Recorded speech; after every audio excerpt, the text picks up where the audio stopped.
forgot the other question. What's the other question? Se me olvidó la segunda pregunta, ¿cuál era? You know, all over the world, there have been, the Nanny continues to run for almost 20 años, you know, all over the world. And in many, many countries, they have not only run the original Nanny, but they've also bought the scripts and reproduced them with local talent. And very often they've run the new version at the same time that they would run the original version.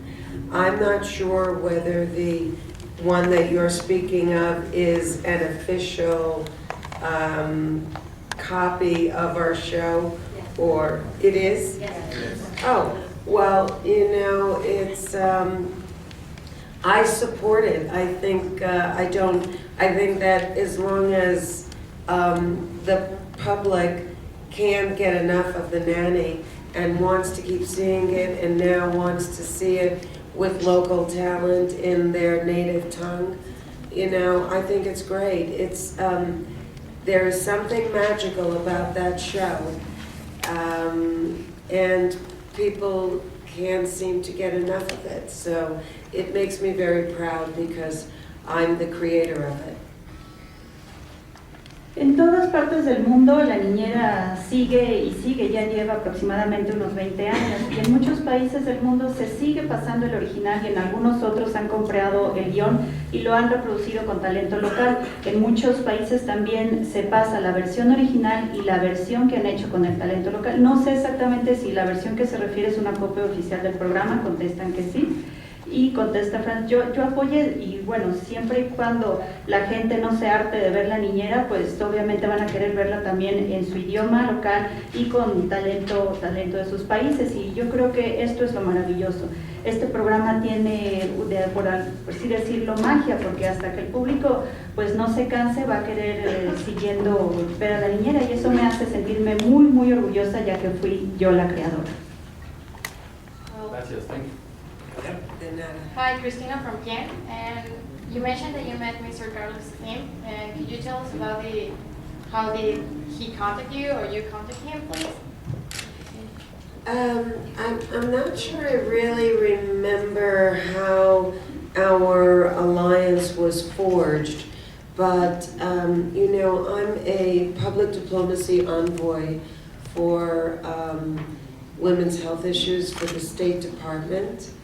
And I'm the president and founder and visionary of the Cancer Schmancer movement. And I attend each year the Clinton Global Initiative. And I might have met Senor Slim there for the first time. But you know, I think that it might have, that particular engagement might have also come because La Niñera is so popular, particularly with young people, that they thought that I would be an inspiring speaker for these high school graduates who are going on to further their education and exemplify the best of young people in Mexico. So I can't exactly remember how it happened, but our paths cross often, and we have similar circles because of our philanthropy and concern for global issues. No, le preguntan a Cristina de la revista ¿quién? ¿Cómo es que conoció al señor Slim? ¿Quién contactó a quién?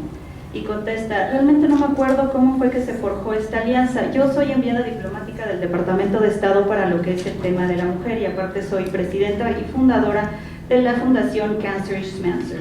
Y cada año asisto a lo que es la reunión, la iniciativa global Clinton, y tal vez ahí es donde haya conocido por primera vez a Carlos Slim. Y yo pienso que de ahí es donde surgió ese compromiso, y yo creo que me invitaron porque la niñera es muy, muy conocida entre los jóvenes. Y yo creo que es por eso que pensaron en mí, para que yo de alguna manera pudiera inspirar a todos estos preparatorianos que van a continuar sus estudios por estas becas y van a ser un ejemplo para los jóvenes en este país. No me acuerdo exactamente cómo fue, pero sí le puedo decir que nuestros caminos se juntan en repetidas ocasiones porque compartimos ciertos círculos de filantropía. Allá la siguiente pregunta al fondo. Gracias, Miguel Ángel López del canal NTN24. Dos preguntas. La primera, si considera que la señora Fran, que el tipo de temática que está abordando son casos que se están generalizando en el mundo. Y por otro lado, también preguntarle si considera que de alguna manera el tema que está abordando va a ser bien aceptado en América Latina, tomando en cuenta que son en algunos países mucho más conservadores y que la lucha por los derechos de los homosexuales ha sido uno de los temas de la agenda política en ellos. Muchas gracias. I'm Mr. Lopez from NT24, and I have two questions. And Ma'am Fram, you are considering a topic which I would like to know if you see it as a general topic being addressed and seen all around the world. That's my first question. And secondly, you're addressing a topic, and would you say that it would be welcome in Latin America, especially because some countries are quite conservative and gay rights for some of these countries are part of their political agenda? I think that there's, you know, in my country, we're a nation of separation of church and state, and everybody is allowed to pray to the God of their choice and believe what they want to believe. That's their right, and but to be an American is to also allow everybody to be who they are and not be put down for it, and be accepted as equal, even if it's not the same as you or what you believe in. And I think that as the world becomes more of a global community, the idea of embracing other cultures and embracing people who may not be exactly as you are or your family is a positive thing towards global peace. Global peace does not mean a world without conflict or problems. It's a commitment to solving problems peacefully. And I think that the idea that love is very key, because love is such a profound emotion. It transcends gender, it transcends religion, it transcends politics, it transcends ethnicity. And anybody that turns that emotion of love into a negative, I don't believe fully understands the meaning of the word. Yo creo que en mi país se separa, en mi país se separa el Estado de la Iglesia. Hay libertad de credo, cada quien puede creer en el Dios que quiera, y es una libertad, es uno de los derechos que tenemos. Y ser estadounidense es permitirle a todas las personas que sean ellos mismos y que no se les haga menos, aun cuando no sean iguales que tú, por sus creencias o quienes sean ellos. Yo creo que el mundo, conforme se vaya haciendo mucho más global, vamos a poder lograr esa comunidad global. Esta idea de aceptar otras culturas y otras personas que sean diferentes a ti o tu familia es realmente positivo, y eso es lo que yo veo como la paz mundial. La paz mundial no es la ausencia de conflicto o problemas, sino es un compromiso para solucionar de manera pacífica esos problemas. Y esa idea del amor es la clave, porque el amor es un sentimiento sumamente profundo, es una emoción que va mucho más allá del género, la religión, la política o la etnicidad. Y yo creo que cualquier persona que convierta el amor en una emoción negativa, pues realmente no ha entendido el verdadero significado de la palabra misma, amor. Adelante. Hi, this is Isaac Abril from the Associated Press, and I would like to know, you were just talking at the beginning of the press conference about education. Do you think that you're somehow educating people with this show, particularly women, like maybe to help to overcome at birth? And I would also like to know if you see yourself as a new kind of role model for women and maybe a gay icon for the gay community? Well, there's no maybe about me being a gay icon. That's been a long time in the making. And I've been told now that my ex-husband is gay, I've been elevated to Judy Garland status.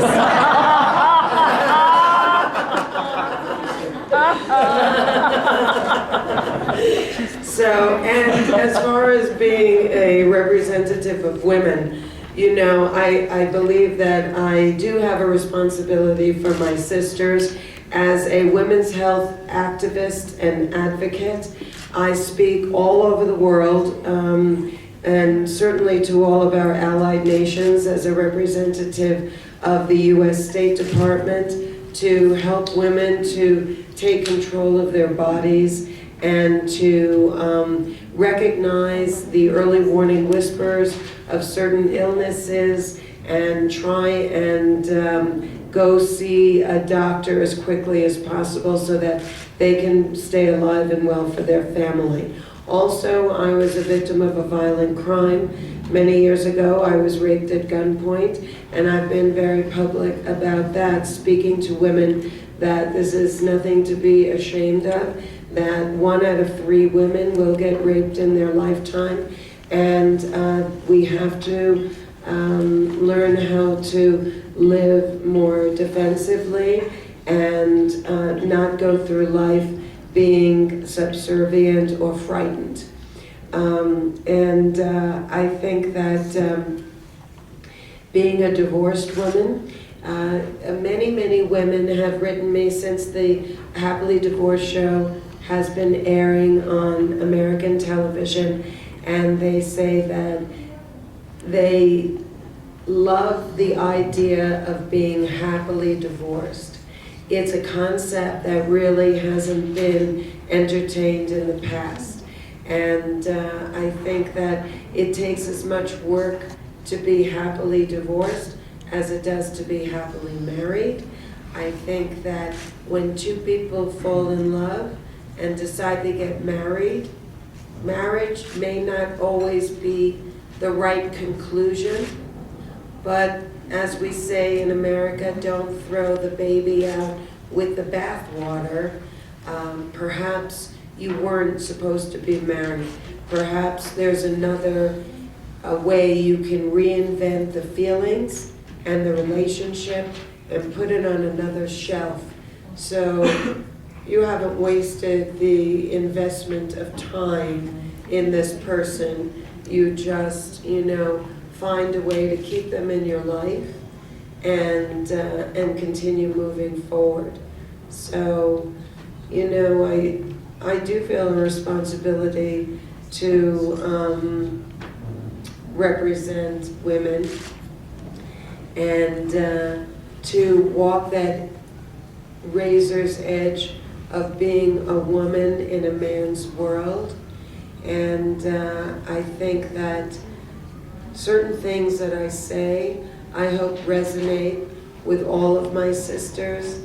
I always say that, I never do married men. And because, I would never, I always have my sisters' backs. That's first and foremost. We women have to stick together. More important than religious or political differences are the fact that as women living in a man's world, we continue to be objectified to varying degrees worldwide. And it's very important that we recognize that we have a sisterhood between us that's empowering and most important as we move forward in our lives and in this 21st century.